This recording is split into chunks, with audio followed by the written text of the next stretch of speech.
नमस्कार दोस्तों, मैं स्मित मिश्रा स्वागत करता हूं एक बार फिर से आप सभी का एनजेटी एजुकेशन में। बांग्लादेश में सिविल वार शुरू हो चुका है। बांग्लादेश में आर्मी ही दो हिस्सों में बंटने जा रही है। एक आर्मी प्रो पाकिस्तान हो गई है, एक आर्मी प्रो यूनुस हो गई है।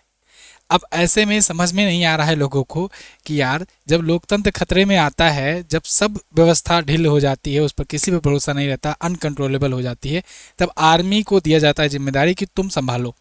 अब आर्मी ही जब दो टुकड़ों में हो जाए तो वहां मतलब वही एक कहावत है कि बर्बाद गुलिस्तां करने को बस एक ही उल्लू काफी था। हर साख पे उल्लू बैठा हो तो वे अंजाम में गुलिस्तां क्या होगा। तो वही हाल अब आ गया है बांग्लादेश का। 12 फरवरी को चुनाव होने हैं और आज 16 जनवरी है। तो बस मुश्किल से 30 दिन 25 दिन और बचे हुए हैं। लेकिन ऐसे में अब यहाँ पर स्थिति ये आ गई है कि एक बार फिर से लोग सड़कों पर आ गए हैं, एक बार फिर से हिंसाएं भड़क उठी है और ऐसा लग रहा है कि चुनाव अब और टालना पड़ सकता है। आप यहाँ पर आर्टिकल देख पाओगे कि दो हिस्सों में बट गई है बांग्लादेश की आर्मी। सिविल वार यहाँ पर फिर हो सकता है। हिंसा के पीछे पाकिस्तान समर्थक अफसर बताए जा रहे हैं।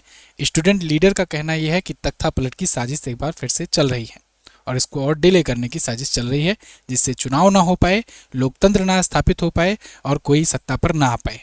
जैसे चल रहा है पाकिस्तान के समर्थन से वैसे ही चलता रहे, जिससे ज़्यादा से ज़्यादा पाकिस्तान डील कर सके, ज़्यादा से ज़्यादा चीज़ों पर पाकिस्तान कंट्रोल कर सके और इस रीजन को अस्थिर करके रख सके। आप देखिए, यहाँ के पॉलिटिकल एनालिस्ट वगैरह कह रहे हैं कि यहाँ पर आईएसआई का पूरा पूरा बोलबाला चल रहा है। हर जगहों पर वो तेजी से घुस करके प्रोपेगेंडा फैला रहे हैं और इस हिसाब से वो यहाँ पर प्रोपेगेंडा फैला रहे हैं कि जिससे वहाँ की जो आर्मी है वो आ जाए पाकिस्तान के सपोर्ट में एक प्रकार से पूरे पूरे। और दूसरी बात, वहाँ के जो माइनॉरिटीज़ हैं वो माइनॉरिटीज़ बिल्कुल रहे ही ना, या तो उनको खत्म कर दिया जाए या तो भागने पर मजबूर कर दिया जाए। केवल और केवल इस्लाम रहे, इस्लामिक शासन यहाँ पर भी जिससे लागू हो सके। तो बांग्लादेश की सेना में बगावत है। देश के बंटवारे का सीक्रेट प्लान और पावर स्ट्रगल एक बार फिर से आ गया है। मोहम्मद यूनुस की कुंडली में उथल पुथल फिर चल रहा है। आप हर जगह पर आर्टिकल देखोगे, हिंसा एक बार फिर से भड़कनी शुरू हो गई है। अल्पसंख्यकों की अगर बात करें तो पिछले 7 महीने में 116 लोगों की निर्मम हत्याएं की गई है, जो काउंटेबल है। मतलब जो अभी आंकड़े आए हैं, जो अनकाउंटेबल है, जिनके आंकड़े ही नहीं आए सामने, उनका तो बात ही क्या है। तो बांग्लादेश में लोकतंत्र जो है बिल्कुल ऐसी स्थिति पर आ गया है कि एकदम खत्म ही समझो। वहाँ पर सिचुएशन बहुत ज़्यादा टफ हो गई है और अब वह अस्थिरता के चौराहे पर आ गए हैं। सेना में बताया जाता है कि सेना दो गुटों में बंट चुकी है। लगभग 25 से 30% सेना आज के टाइम पर ऐसी हो गई है जो कट्टर इस्लामिस्ट को वहाँ पर स्थापित करना चाहती है। उसमें आईएसआई का पूरा पूरा या पाकिस्तान का पूरा पूरा वहाँ पर इन्फ्लुएंस माना जा रहा है। 20 से 25% ऐसी आर्मी है। अब देखो, जो बांग्लादेश के आर्मी चीफ है ना, इन आर्मी चीफ की वाइफ जो है ये शेख हसीना की बहन है। शेख हसीना वही जो अभी आज के टाइम पर भारत में रह रही हैं। बांग्लादेश की 5 बार की प्रधानमंत्री रह चुकी हैं, जिनको बांग्लादेश में फांसी देने की सजा भी सुनाई जा चुकी है, लेकिन भारत उनको सौंप नहीं रहा है। तो इनको ये माना जा रहा है कि ये नहीं चाहते हैं कि शेख हसीना की जो पार्टी है आवामी लीग, वो पूरी तरीके से खत्म हो।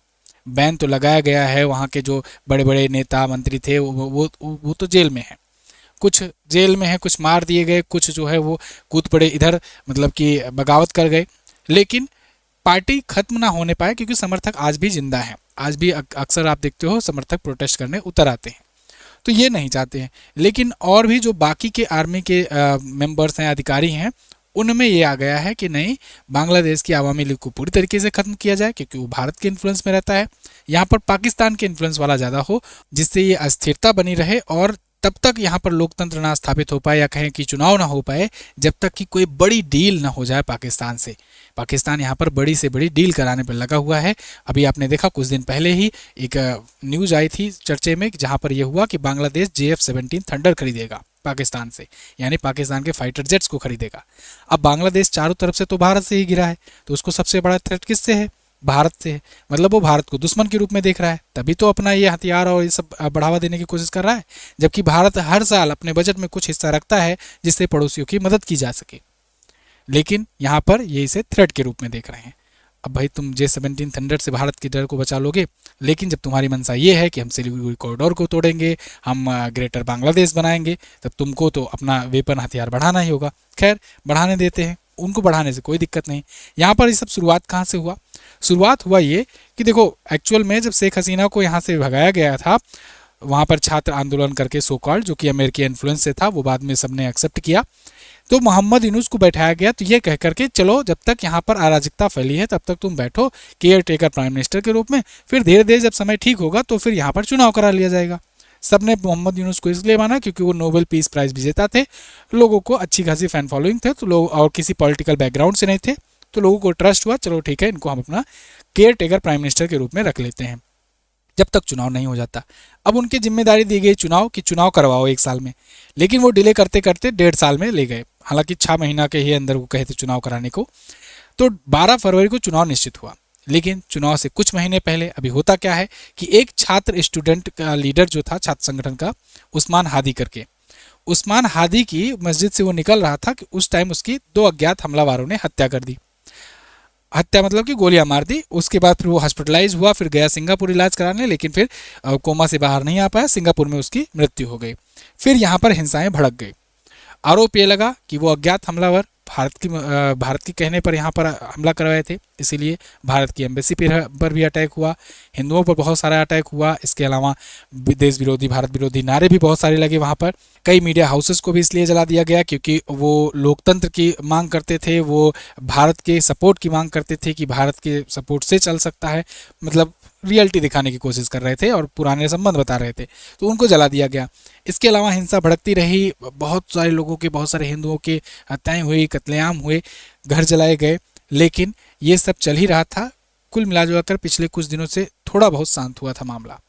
जब या कहीं शांत हुआ या कहीं कि वहाँ की कवरेज कम मिलनी शुरू हुई, बाकी जगहों पर कवरेज बहुत ज़्यादा बढ़ गई थी क्योंकि इधर ईरान में और उधर ट्रंप ने वेनेजुएला में खेल कर दिया था और ग्रीनलैंड का न्यूज़ लगातार चलता रहता है। लेकिन इसी बीच पिछले कुछ दिनों में एक बार फिर से यहाँ पर हिंसाएं तेज हो गई हैं। लोगों का कहना यह है, पॉलिटिकल एनालिस्ट का कहना यह है कि पाकिस्तान नहीं चाहता है कि वहाँ पर अगले महीने जो चुनाव होने जा रहे हैं ये अभी चुनाव हों, क्योंकि जब हिंसाएं चलती रहेंगी, लोग सड़कों पर रहेंगे और पुलिस जो है उनको कंट्रोल करने पर लगे रहेगी, सारी चीज़ें जलाई तोड़ी फोड़ी जाती रहेंगी, तो वोट देने कौन जाएगा या फिर वोट कौन करवा रहा होगा? यानी ऑब्वियस सी बात है वो चुनाव टलेगा ही। तो ऐसे में चुनाव टलवाना चाहते हैं, लेकिन बात आता है कौन चुनाव टलवाना चाहता है, किसको सबसे ज़्यादा फ़ायदा है चुनाव टलने से? सबसे ज़्यादा फ़ायदा है पाकिस्तान को, क्योंकि आज के टाइम पर जो आर्मी मैन हैं आप देख रहे होंगे, बहुत सारे पाकिस्तान के ये लगातार मीटिंग पर मीटिंग कर रहे हैं बांग्लादेश के आर्मी चीफ से, एयरफोर्स के चीफ से, इन सब से, और डील भी कर रहे हैं। कहीं ना कहीं वो सैन्य सहयोग करने की बात कर रहे हैं, कहीं ना कहीं वो फाइटर जेट बेचने की बात कर रहे हैं। तो जब तक अस्थिरता रहेगी तब तक आराम से ये करेंगे इन्हीं के इन्फ्लुएंस में, क्योंकि मोहम्मद यूनुस तो पूरा कंट्रोल में है। लेकिन अगर कोई यहाँ पर नया सरकार आ जाता है तो सरकार बनेगी, मंत्रालय का गठन होगा, उसके बाद फिर अपने हिसाब से काम करेंगे, तो डिले हो जाएगा प्रोजेक्ट। पाकिस्तान चाहता है आनंद फानंद में कहीं न कहीं से कुछ न कुछ बेच करके पैसे इकट्ठा करो, क्योंकि इधर भारत जो है चढ़ा हुआ है, कभी भी हमला कर सकता है। खैर, अभी टकराव के पीछे बताया जा रहा है कि सेना के भीतर लगभग 20 से 30% सैन्य अफसर पाकिस्तान के इन्फ्लुएंस में पूरी तरीके से आ गए हैं और वो जमाते इस्लामी के समर्थक बताए जा रहे हैं। तो ऐसे में सेना भी 2 टुकड़ों में बढ़ चुकी है। अब मोहम्मद यूनुस बेचारे फंस गए हैं। इनको यहाँ पर समय दिया गया था कि 6 महीने का या साल भर का जो भी समय लो, और लेकिन यहाँ चुनाव करवाओ। ये चुनाव करवाने के लिए जब अग्रसर हो रहे थे तो वहाँ पर 2 ही पार्टी थी, आप जानते हो, एक आवामी लीग थी शेख हसीना वाली, एक बांग्लादेश नेशनलिस्ट पार्टी खालिदा जिया वाली। तो खालिदा जिया वाली पार्टी ही अब बची है, आवामी लीग तो पूरी तरीके से लगभग खत्म कर दी है। उनके जो चीफ हैं शेख हसीना, वो वर्तमान में भारत में असाइलम लेकर रह रही हैं, फांसी की सजा उनको हुई है कि जब भी आओगी फांसी पर लटका दिया जाएगा। जो बांग्लादेश नेशनलिस्ट पार्टी थी उसकी खालिदा जिया जो थी, उनकी अभी निधन हो गया। उनका बेटा है तारिक रहमान, वो 20 साल बाद लौटा है लंदन से। तो अब ऐसे में तारिक रहमान पर लोग जो है अपना अगला प्राइम मिनिस्टर के रूप में देख रहे हैं। 90 to 95% चांसेस है कि तारिक रहमान ही बनने वाले हैं बांग्लादेश के अगले प्राइम मिनिस्टर, क्योंकि इकलौता पार्टी बन गए हैं, अकेले रेस में दौड़ रहे हैं। लेकिन अगेन वही बात कि अगर वो आ जाते हैं तो फिर से लोकतंत्र आ जाएगा, और फिर से लोकतंत्र आ जाएगा तो बहुत सारी चीज़ें होंगी, हर चीज़ प्रक्रियात्मक रूप से गुजरनी पड़ेगी। तो ऐसे में बहुत सारी चीज़ें हो जाएंगी। लेकिन कुछ लोग वहाँ पर जमातले इस्लामी टाइप के लोग, वो नहीं चाहते हैं कि वहाँ पर इस्टेब्लिश हो ऐसी सत्ता। वो चाहते हैं पहले अल्पसंख्यकों को, हिंदुओं को यहाँ से हर प्रकार से हटा दिया जाए, ख़त्म कर दिया जाए, उसके बाद ही यहाँ पर कोई चीज़ ऐसा हो। और वो पाकिस्तान के ISI के समर्थक भी हैं, इसलिए वो चाहते हैं कि यहाँ पाकिस्तान का ज़्यादा से ज़्यादा इन्फ्लुएंस रहे। बांग्लादेश में हो रही घटनाओं में पाकिस्तान का एक्टिव रोल है, वो ISI के जरिए प्रोपेगेंडा फैला रहा है। अल्पसंख्यकों पर हुए हमले के भी पीछे एक पूरा का पूरा नेटवर्क है। ये पॉलिटिकल एनालिस्ट हैं सलाहुद्दीन शोएब चौधरी, ये खुद कह रहे हैं। तो जितने भी ऐसे जो थिंक टैंक हैं, पॉलिटिकल एनालिस्ट हैं और उस रीजन को अच्छे समझते हैं, उन सब का कहना है कि वहाँ पर आईएसआई बहुत ही एक्टिव खुले मोड में आकर के खेल रही है। और ये सब खिलवा कौन रहा है? पूरा पूरा पाकिस्तान। पाकिस्तान के पीछे कहें अमेरिका। तो ये सब चीज़ें चल रही। एक छात्र नेता खड़ा हो रहा था, उस्मान हादी, जो तीसरा फ्रंट बन करके खड़ा होता, क्योंकि दो पार्टियों के अलावा तीसरा ऑप्शन था वो। उसने कहा कि ना हम आवामी लीग में जाएंगे, ना हम बांग्लादेश नेशनलिस्ट पार्टी में जाएंगे। वो अपनी पार्टी बनाने जा रहा था, लेकिन पता चला उसकी भी हत्या करा दी गई। इसके बाद ही फिर से हिंसा होने लगी थी। तो यानी अब कुल मिला जुला करके यही समझिए, आगे आने वाले दिनों में जो अभी 12 फरवरी से होने वाले हैं, इसमें तो अब बिल्कुल शंका वाली ही स्थिति आ गई है, क्योंकि एक बार फिर से दंगे फसाद शुरू हो गए हैं। हो सकता है ये चुनाव और टल जाए। अगर चुनाव होते हैं तो बहुत सारा इसमें अराजकता भी देखने को मिलेगी, मतलब फेयर चुनाव होने के चांसेस तो बहुत ज़्यादा कम रहेंगे।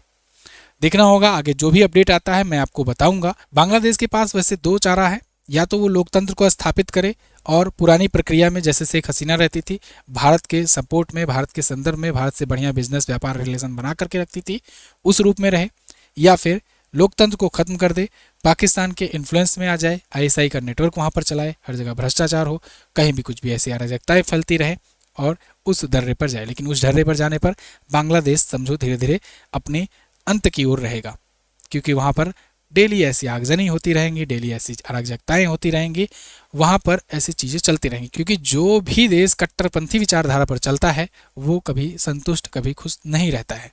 लोकतंत्रात्मक ढांचा ही सबसे बेहतर ढांचा और सबसे लॉन्ग टर्म वाला ढांचा माना गया है पूरे विश्व में। इतिहास के रूप में यही वजह है कि दुनिया भर के मैक्सिमम देश लोकतंत्र को अपना करके चलते हैं, जहाँ पर जनता का शासन होता है, जनता जहाँ से संतुष्ट रहती है। और तुम्हारे देश में तो बहुत ज़्यादा ज़रूरी है जब छात्र संगठनों ने मिलकर के तुम्हारे सत्ता गिराई हुई हो तो। इसलिए अब आगे देखना होगा क्या होता है। खैर, आगे जाने से पहले अगर आप किसी एग्जाम की तैयारी करते हैं तो लास्ट 6 मंथ की ई बुक और लास्ट ईयर की ई बुक आई हुई है, इस ई बुक को आप परचेज कर सकते हैं। वार्षिकांक में आपको 5000 प्लस क्वेश्चंस मिल जाएंगे, चैप्टर वाइज डिटेल एक्सप्लेनेशन के साथ होता है और हर एक टॉपिक, हर एक चैप्टर कवर कराया गया रहता है। जो भी आपके एग्जाम में पूछे जाते हैं क्वेश्चन, उसको लेकर टेबल, चार्ट, इन्फोग्राफिक्स और मैप, ये सब का यूज करके स्टैटिक जीके राज्यों से रिलेटेड, इसके अलावा क्वेश्चन, ऑप्शंस, उनके डिटेल एक्सप्लेनेशन सब आपको दिए रहते हैं हमारी ई बुक में। हमारी ई बुक आप हमारे एप्लीकेशन MJT ऐप से डाउनलोड कर सकते हो। MJT app Google play store में मिल जाएगा या लिंक डिस्क्रिप्शन में है, वहाँ से डाउनलोड कर लीजिए। बेस्ट ई बुक सेक्शन में जाकर आप ई बुक डाउनलोड कर सकते हो और हमारे वीडियो कोर्सेज लेना चाहते हो तो वो भी आपको मिल जाएगा। किसी भी सहायता के लिए व्हाट्सएप करिए। Thank you so much. जय हिंद, वंदे मातरम।